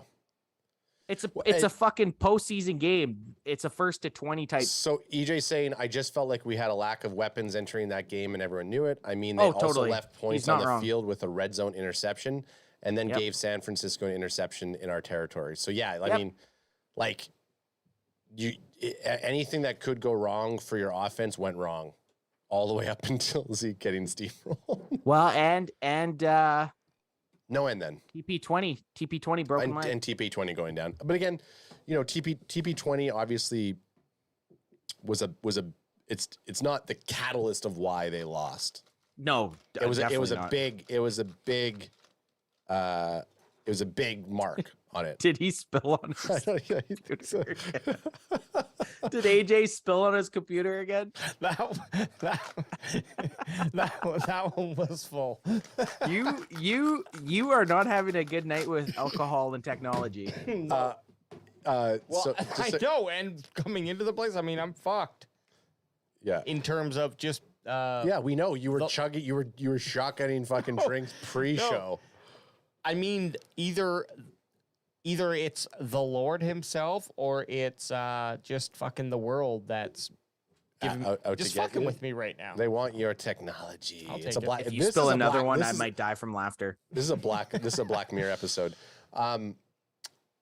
Not to continue to go on the San Francisco game, but I want to shut up about the San Francisco game. Well, I have to give respect to Boots because he was there repping CanFan. True. The fact that we lost totally overshadows the fact that Boots was at the San Francisco 49ers game with a massive Erection. can fan and a massive erection and a massive can fan. Gave us erections. Remember how excited we were dude. the first kick where we saw it? We went nuts. Oh yeah, I mean, like, listen, you want to talk about the street team captain? That's why two-time Can Fan Award winner Bot G Eric is out there. He's gonna do the things. I did forget about that. That He's was special forces. He's gonna do the things that are just not possible. It happens. I literally just showed someone at work that they were kind of like, oh, I heard you do a podcast. Like, do you guys even have anyone that listens? I was like, yeah, we have people that listen. Hey, my motherfucking boots on the ground. Eric went to a game with a giant poster of us. Does anybody? And they were listen? like, you should have seen them when I showed up because I have a picture of us. I took a picture of the screen while we were watching. I showed them and they were like mind boggled. They're like, wow, you guys actually have dudes that listen to you talk. Yeah, I think we Can should Fan maniacs. We should take that clip and then start promoting ourselves as like as seen on international whatever network it was. It literally was it was everything. Every it network was would run it. As seen on all as seen on sports. ABC, NBC, ESPN, Yeah. NFL Network. all because of boots. YouTube. All because of boots. Oh, you want to see our clip and then we play that? It's just over and over. Yeah. No, you That's want to right. see our clip and it's just Boots shotgunning a beer? So what do you think? Yeah. Is Boots going in and getting 13 other fans to yell "Crack 'em if you got 'em"? Love it. Ooh. Ooh. Love it. Ooh, and it was on their. And Boots is saying it was on ESPN2 and their Twitter feed. Yeah, it was that. That's what I saw it on. I saw it on ESPN. Fuck yeah, it was. So okay, yeah, go ahead. No, You go ahead. do you have something? No, you go ahead. Okay. No, you go ahead. I'm just moving us to the next subject, but if there is someone in chat who has something to say, I don't want to. Okay, so Boots just wanted I said I'd bring it up. He goes, adding to the docket. Talk Oxnard to me, baby. Did you guys Ooh. book a hotel, Airbnb? Do I get you guys a few air mattresses so you can crash in my living room? What's the deal? Whoa. So- well, we're gonna actually figure that out after this cast. We have been researching. We have like multiple options, and we just need to kind of confirm and do. We have to so, book. We have yeah. to book tonight. So basically. I think that's basic. Book it what and we're cook gonna it. do. But yeah, Oxnard, we're Yeah, we are coming fourth. We're coming. We're flying. fourth to the 8th. We're Fourth to flying in eighth. on the 4th, and then we'll be flying out on the 8th after that training camp. Yeah. So that gives practice. us 3 training camps. A day off in between. Call them practices. Like, what do you? We have 3 training Practice. camps. We're going to What are 3. you- We're going to 3 what is training. this- We're going to what is 3 this? training camps. We got 3 training camps. Training camps on the 5th. We got the The special 7th teams and training 8th. camps. We got the So we're going to 3 practices. We're 5th, gonna 7th, 8th. we're gonna fucking just bring you the content. We're doing And it's it. gonna be great. And we're gonna be there in the wild with Boots. Yeah, I Can't know. wait. Hey, it's Boots' world, and we're just fucking living in it. That's what I say. On that, I'm just stoked to actually travel again. It's been a while. Yeah, for you. I don't really like to just be stuck around, but I'm okay with it. But I'm just saying it's always fun to travel with you guys and then head down. And I save my fast food eating for those trips. for these trips because I'm like, what do we get up in Canada? It's like McDonald's, Burger Wendy's. King, Wendy's, and those are good, but I've had it a million times. And so like I mean, we do have a Five Guys in town, and that's Five Guys is great too, Yep. but I'm just saying on top of the also saving money from spending $15 on a meal instead it's of ridiculous. like $5 Yep. at home. So what you're saying like is you're the options. You're more excited about the I want the fast food eating Yeah. than the actual. so my practicing. my decision of where we stay is going to be based on food location, but it's not just fast food. It's also like if we go down and I want to go out to restaurants and shit like that. Yeah, you want to eat locale. I mean, if we're going to Oxnard, I want to eat some locale food. Not like low calorie food. I want to eat local food. Oh no. I would Local go- and SoCal. Locale and SoCal, baby. It's just I also treat ours as a vacation from my strict adherence to frugality. Right. The other the biggest thing, I thought you Adam needs froze to there shut his for a phone off. second. No, Yeah, he needs did to you shut his just phone off freeze? because he'll get text from work or something, and then it just like blows his mind, and now we lost him. We lost him. Did your brain his brain? It's like his brain shorted for a second. I'm like Garth Algar in Wayne's World, where he's just like looking at the screen. I totally actually got. Sorry, I didn't mean to. I don't know. No, I didn't see what it was. I was just making. It could have been about his family, and he needs to leave right away. No. Actually don't. Oh no, sorry. This is what I was gonna say. Yeah.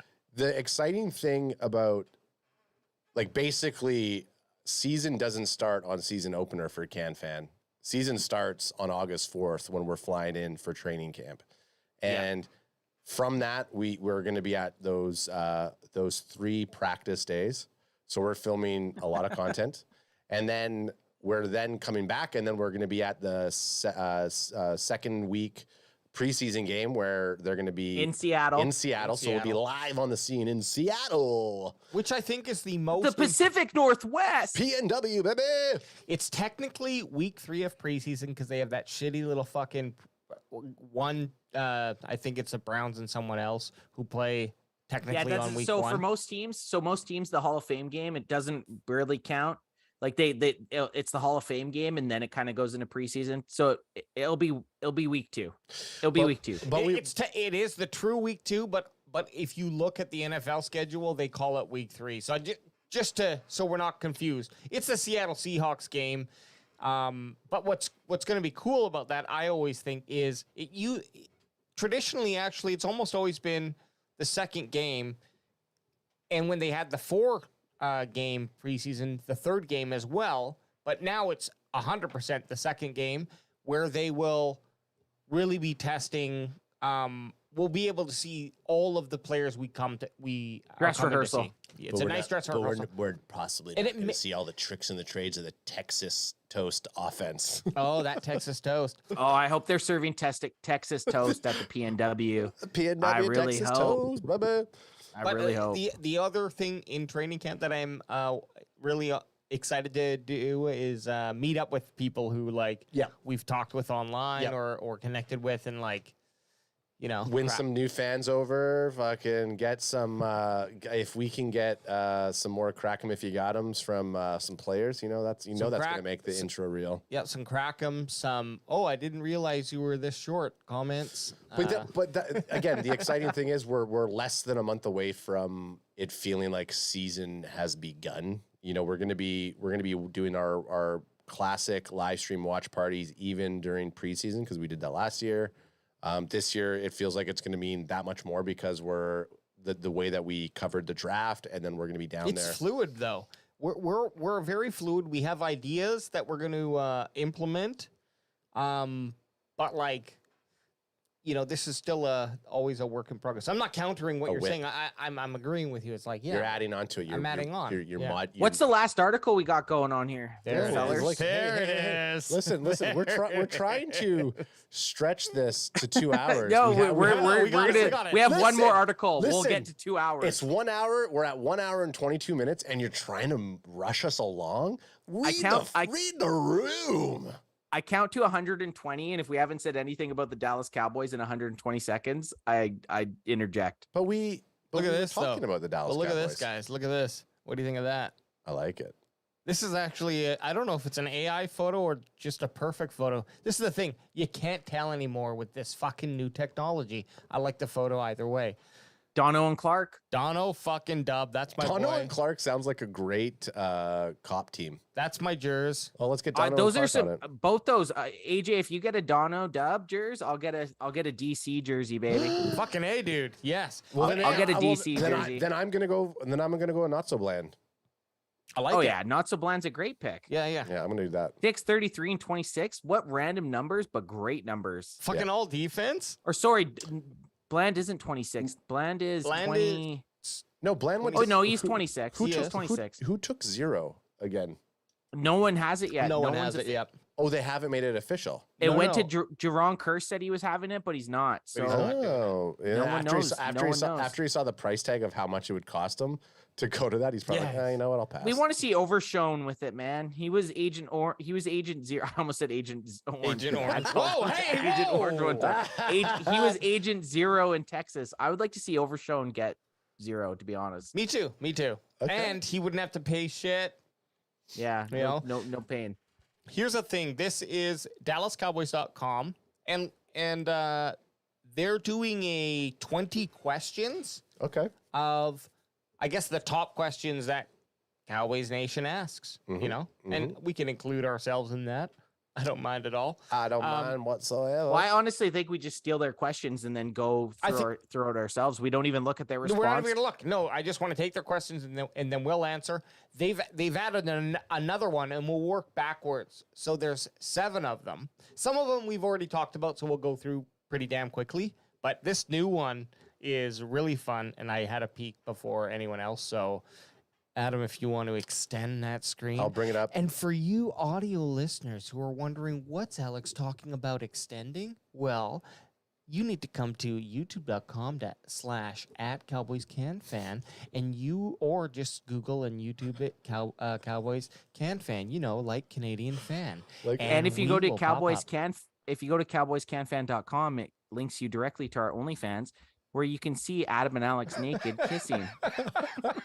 One photo. It's one photo. and It's it's just not, one photo. It's on It's just stage. one It was photo. a stage performance. And it's not AI, it's real. real. Our boy Brad Breers is showing up here. What a nice surprise. How the hell are you, gentlemen? Up? Bradley. Breerzy. Two episodes a week.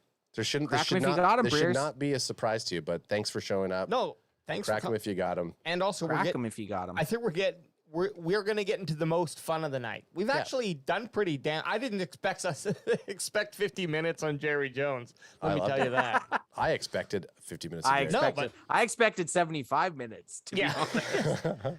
Hey. Okay, so 20 questions with the Dallas Cowboys. So we got our boys, Dono and Clark here. Dono and Clark. It's Lewis and Clark. That is a good. That is a good band name, Dono and Clark. Dono and Clark, yeah. I'd listen to him. So who's ready to make their first Pro Bowl appearance? I already got an answer. Ooh, okay, Go. here Right in we my go. head Here we already. go. Go. Shoot. Tyler Smith. Oh, Tyler Smith will definitely make the Pro Bowl this year, without a Inter- doubt in my brain. Yeah. I was gonna say Donald Wilson, but I agree with Well, you. I think that's what they were setting us up with the photos. Donald like- Wilson's a great pick too. Donald Wilson. Donald is- Wilson's a great pick. It's difficult. I mean, every position is pretty fucking loaded, man, throughout the NFL, right? Like, which Cowboys player stands out? You're right. Tyler Smith, second year. If he has a dominant performance, easy Pro Bowl. Yeah. You want a sneaky pick? My sneaky pick, Jalen Tolbert. Tolbert. Wow. Okay. Actually, you want even a sneakier one? Sneak it to me. Mozzie Smith. Scooney. Scooney. Oh, Scooney is a Hey, sailboat. is this a sneaky one or not? I'll look while I'm asking. Has Tony Pollard been to the Pro Bowl? Last year, I'm almost positive he was. How much do you want to bet? I don't know. I'm Oh, not see very that? much Because he's not confident in it. It probably is true. It means he was. Yeah. Selected was. Pro Bowl. He was Yeah, selected. yeah, There we TP go, baby. He- the year Tony Pollard had last year. So AJ, who's your sneaky pick for first Pro Bowl?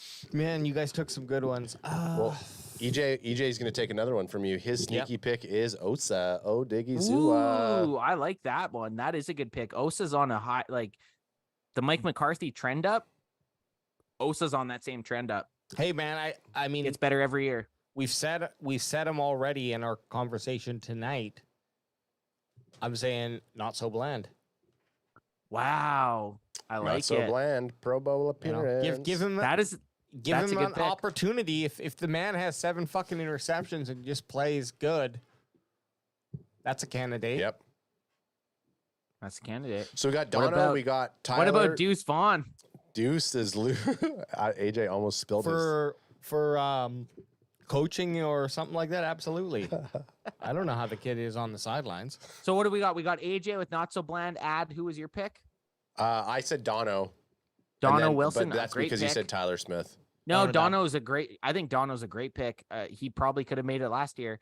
And then the thing with safeties, it's tough because they only take, I think, 2 for the NFC. So it's tough. Yeah. Like Jerron Curse has been snubbed a couple times Okay. when he shouldn't have been.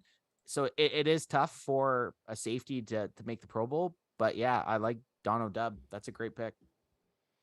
Okay. Well, we got 2 more questions. Well, So they just ask the questions and they don't give you an answer? they do. Well, we're but not going to we don't care about their answers. Oh, okay. We're okay, doing okay. ours. Oh, I like that. Okay. We just Joe like the Blow, Dallas questions. Cowboy. Joe Blow, DallasCowboys.com. We're just snagging their questions. Okay, sweet. I like that. They did the work, and we're doing the fucking. I don't know. We're adding the sauce, baby. We added like the awesome. sauce, bossy. It's like sweet. You cook the burger, but we're gonna put that ketchup mayonnaise on it now. 2-time Can Fan Award winner Baji Eric says, I feel like when we see Deuce at training camp, we're going to be like, which one of the players' kids is out there on the field running with the players? Whoa! Someone get that kid off the field. Boots, you can't say that. If you say that in training camp, you might get attacked by people. Oh, he's going to be, he's going to literally be the most loved player out there. And when we see him, and it's going to happen, AJ's going to meet him in person, and and the earth is going to like shake when AJ shakes his hand, and he's AJ's gonna stun him. and AJ's going to say, I'm a Deuce fan. Yeah, Actually, sorry, that'll be more like me. But I've never been against Deuce. He's gonna win me over in Adam and I were both like when it got drafted with the video that got all the hate. Ad and I look like we're stoked on the pick. Yeah, We were more just shocked because we knew how much Alex hated the pick. but then I loved AJ's article at how much vitriol he was spitting about it and some facts. So Hey guys, but at the end of the day, we all want Deuce Vaughn to succeed. I think he's up against not only a hard time physically, but the amount of hope and pressure on him by Cowboys fans. oh yeah, Like if he can meet to me, him making the team and getting like 10 catches and 20 carries would be a super successul season for him. And I think a lot of people are expecting a lot more than that. everybody's expecting him to be the number 1 starter. Him making the team is huge. Anyways, question 16, AJ. Well, Anth, don't skip over question 15, which Oh is shit. Hang Oh, I on. missed it. what's the backup running back picture behind Pollard? I mean, we talked about this a lot. Yeah, so we can just rattle it off. I like Davis as RB2, Rondo, and Hunter. Rondo. Rojo. Rondo. You know what? I feel like pretty good with Rondo. Rondo. I feel good with Rondo. Yeah, And Rojo. I think Malik's the answer right now in my mind. Until if someone can take that from him in training camp, awesome. If Yes. not, until that point, it's Tony Pollard and Malik Davis. That's the 1 and 2. Boom, boom. the secondary thing is what's the backup running back picture behind Pollard? I think with the addition of our boy Hunter Lepke, it's going to be a solid 1-2 punch. I think a big dark horse player, sleeper, who's going to be the most impact specifically to our running back room is going to be Hunter Lepke. And not saying that he's going to assist the running backs. That's I mean, almost as crazy as people expecting Deuce Vaughn to be good I feel or like be like a person that we can lean on. I'm not saying he's going to get the touchdowns. I'm not going to say he's going to get the carries. I think in terms of blocking and allowing additional plays to open up, he's going to be an integral part to that. That's So who's going to be running back too? You didn't answer that. Crash Davis. There we go. Hey, Lepke or Vaughn? Ad. Of who's going to make the team? You have a choice. Lepke. Okay. Did I answer correctly? Yeah, I think so. Alex gave you like the quick snap nod. That means you passed. Yeah. Moving on. Who makes the biggest year 2 jump? Well, Ant's already going to say Jalen Tolbert. No, I think Tyler Smith. Well, I think Tyler Smith. Jalen Tolbert making a touchdown would be a big jump from. That's true. From year You're not 1 to wrong. year 2. I guess if you Pitching have for a to if you touchdown, look yeah. at it like stats compared to last year, yeah, Ad's probably right. If Jalen Tolbert scores a touchdown, he makes the biggest jump. I think that might just be settled. If Jalen Tolbert, but does he do it? Does he score a touchdown? I mean, he has. Who the fuck knows? I don't know what he's going to play in this offense. Is he going to be the fourth wide receiver, or is he just going to be special teams? I'm going to go different. I'm going to go Sam Williams. Okay. I like that. But hey, Tyler Smith is a good call out because. But he had such a good season last year, so I don't know if that's going to be a jump. Even making the Pro Bowl, he's already on that ascent. It's Sam Williams. Kevontae Turpin is what EJ Savage is saying. That's another solid pick. Nice. Yeah, that's a good pick. He had great promise at the start of the season. He did a decent, obviously. I mean, he still made a Pro Bowl last year, though.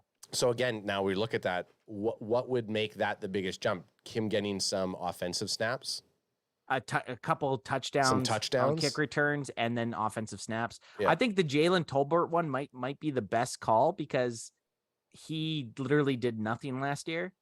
And if he has, say, 400 yards, 4 touchdowns, and 40 catches, that's like massive. Sam Williams is also, like, I think you mentioned him already. Him just getting a few more reps and having his stats go up and being an impact player in certain situations, that would be a big jump from what everyone thought Sam Williams had massive potential last season. So he's right in line with, I think, it's just we said, man, or like we kind of broke down where does he get his reps?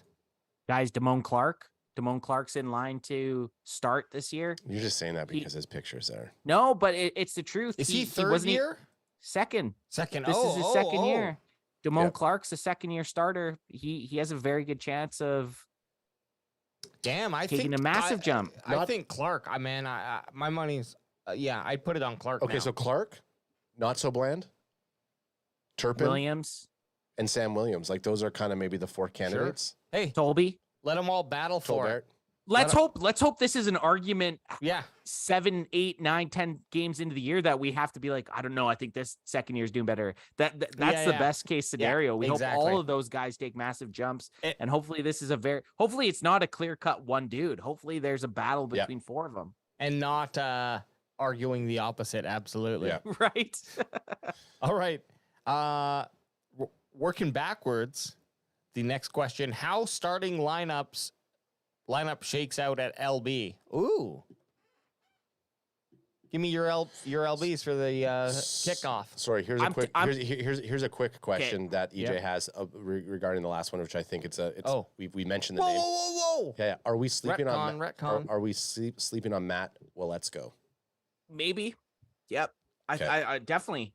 Can fans definitely sleeping on well, let's go, because I didn't think we drafted and addressed the tackle spot in the offseason, and maybe the Cowboys are saying, well, we don't need to because we have this dude. Yeah. So well, let's go could have a huge jump. Even if that guy starts any games, starts the game, call. Does a couple of big plays. That's a big jump. Okay. Well, that's the one thing you always, when you think about jumps and you think about playtime, you think about guys that are in skill positions or positions that they're going to make tackles or interceptions.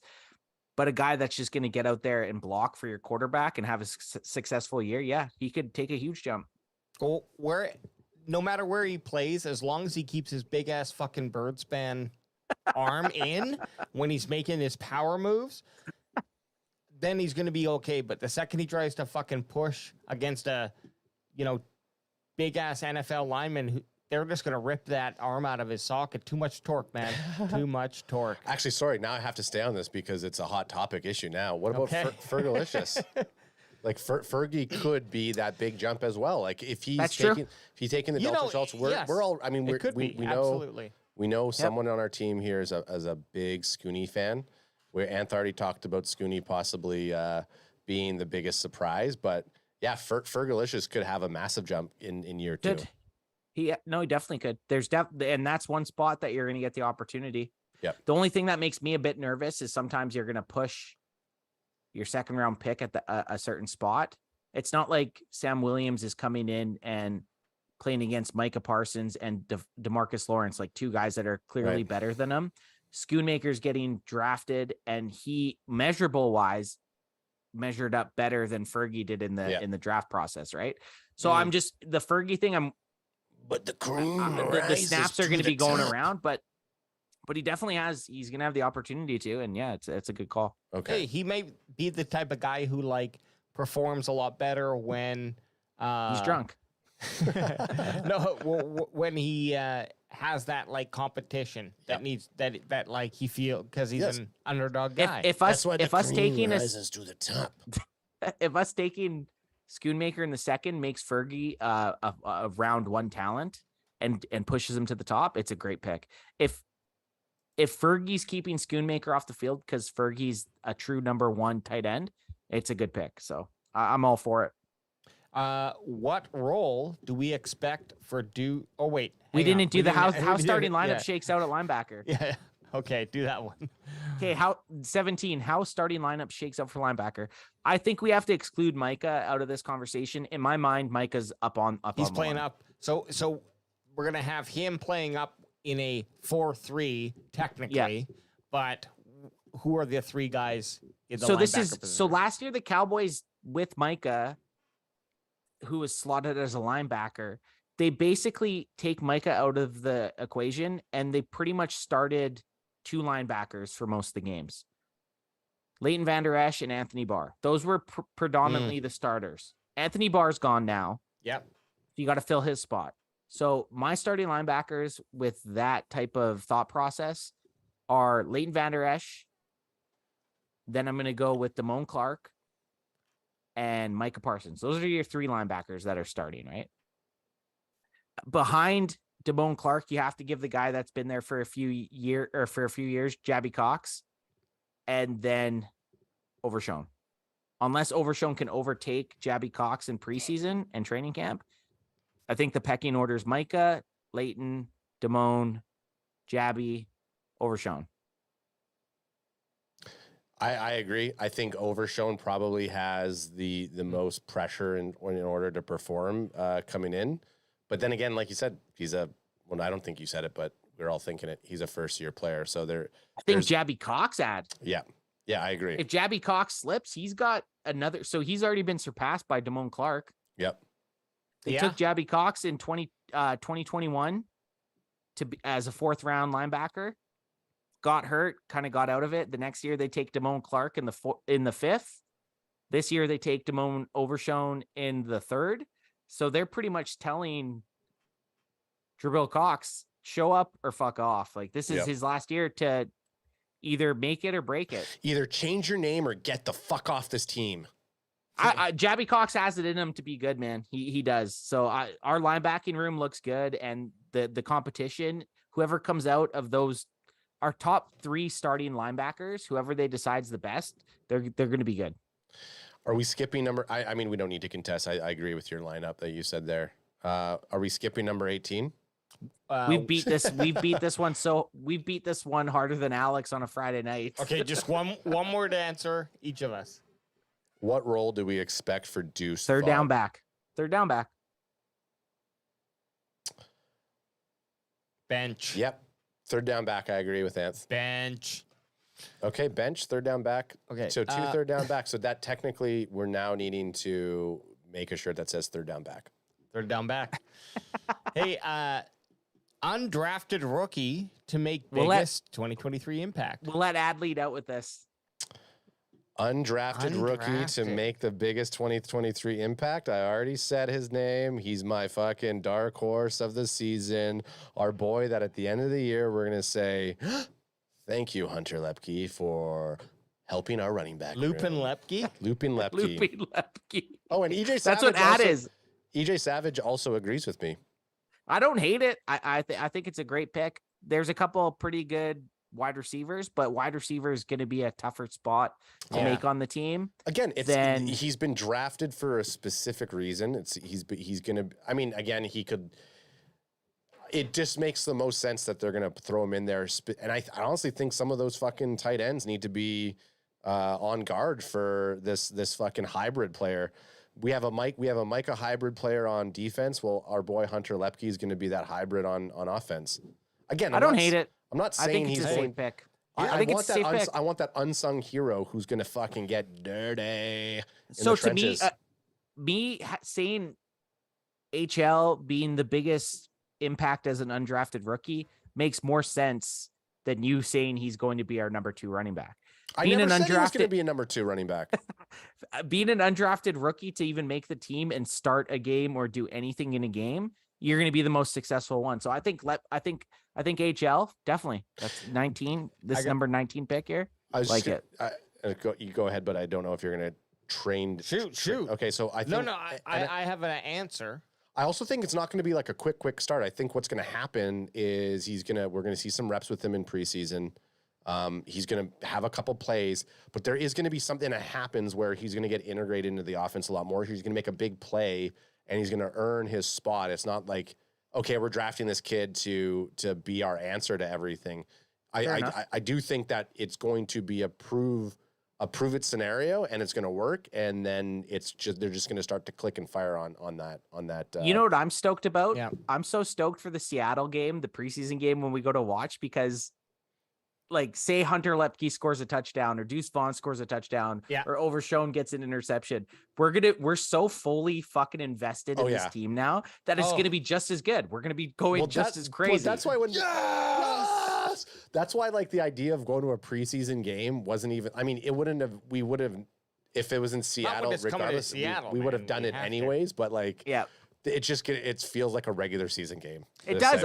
There's so much shit that I want to see that I'm just excited for week 2 preseason as I would be if we were going. And we paid $60 for a ticket. Yeah. Hey, just my answer. Yes. Just throw it out there so it's in the ether. Yep. Ether it. Whatever kicker we fucking sign from the USFL. Ooh, okay. And you think we're gonna bring in a undrafted kick? No, I think they'll sign. I think they'll sign one of the NFL free agents. But I'm just saying, in terms of this question, if that happens, the kicker will be the biggest impact. Well, it sucks. Are you happy going into the season with the undrafted kicker though? No, fuck no. I just threw that. It was a little spice for us, you know. It's almost like it. Little coriander. Yeah, a little coriander. I feel like they could have retained fucking Money Maher and then cut him once something else came up. Like too many mind games though with him. I know. I think it's like one of those things. His brain's gone from it after what happened to him on one of the biggest stages, 5 missed kicks. Yeah. In a playoff game. Unheard of. Yeah, you're right. Crazy. I recount my. Wasn't it 7 in a row or something like that? No, 5. It was 5. Insane. It was 5. Okay. The last one we already fucking know what it is. Next CD. star to sign long-term deal. Yeah, CD Lamb. CD. R2 brings up a good question. Cowboys can fan bench Deuce, and I don't know. So Cowboys can fan bench Deuce. Who is the Cowboys power running backs? Cowboys don't have one. Cheers, go Cowboys, go. So Lepke. So Lepke is that power running back. Do you see a world where they just are fine not having that power running back and they adjust their running game because they don't? Dare I say it? Tony Pollard's that guy. I think so. Put TP20. Put him in those short distance. The guy's fast and he's not small. He's never been put in this situation. Give him a chance. Maybe we all talked about that. We're missing this power running back guy now. How do we know we don't already have him on the team in Tony Pollard? Yep. Or any of the. Very true. And or Deuce Vaughn. All of the guys. Look, and I will even include Deuce Vaughn in this statement. It's about the power running game is about the power that you run with that ball. So a little fucking bowling ball coming at you at 100 miles an hour. Still gonna do still what same force. It's what the power game is meant to do. Yep. And it's about the offensive lineman. So if that offensive line is improved, it's going to help the power running game. And if that player in the back has the fucking guts to go in there, helmet down. I mean, a guy like Vaughn, I hate to say it, but in a short distant game, all he has to do is get low and drive his legs. Yeah. Yep. That low torque. You never know. I mean, and it goes back to this thing we've said a million times. We'll be the first people that are stoked if Deuce Vaughn has 10 touchdowns this season. Oh, fuck yes. We will. What a blessing in the 6th round. I will clip us. People are like, oh, I'm going to come back for this. I will be clipping that content. Oh, we'll be clipping that content. We'll be adding the scene in the Sandlot after Smalls just catches it and be like, I know, I knew it all along. And right? Cutting to our week 11, the deuce is loose chance, yeah. AJ, I like this because I had been looking at these on DallasCowboys.com. I think we just kind of carry this forward going towards each episode. We just pick up of whatever ones have happened since. Yeah. It looks like they're dropping them pretty quickly. So a couple a week. So we didn't make our 2-hour marker. Hey, Not everyone's perfect. Not everybody's perfect. Okay, so we will there not it is. be around. We won't be doing a Sunday service this week. We will be back in a week's time for a main event. But it'll most likely be a Tuesday night. Tuesday night right. main event, which is fine. That splits it up pretty good because if we're not going to make Sunday, the Tuesday night works out perfect. Yep. All right, guys. Well, hey, Bandwagon Boys, always a blast. It was a great. I thought this was great. fun. Mid-July, and we're cranking out content. talking about Mid-July, the Cowboys. great engagement from the best fans out there in the world. And still we're able to talk about an hour and 50 minutes. So, And 50 minutes about Jerry Jones, which is exactly what he wanted. So And we got Bot G, Eric, and EJ Savage here the entire time. I love that. Solid. That's worth its weight of gold. Love you, All right, brothers. hey, for the Bandwagon Boys over in the studio holding it down, I'm in like a digital era. I'm in Tech Mobile here. Who knows? we will be back next Tuesday for the main event. Crack 'em if you got 'em, son. Crack 'em if you got 'em, son.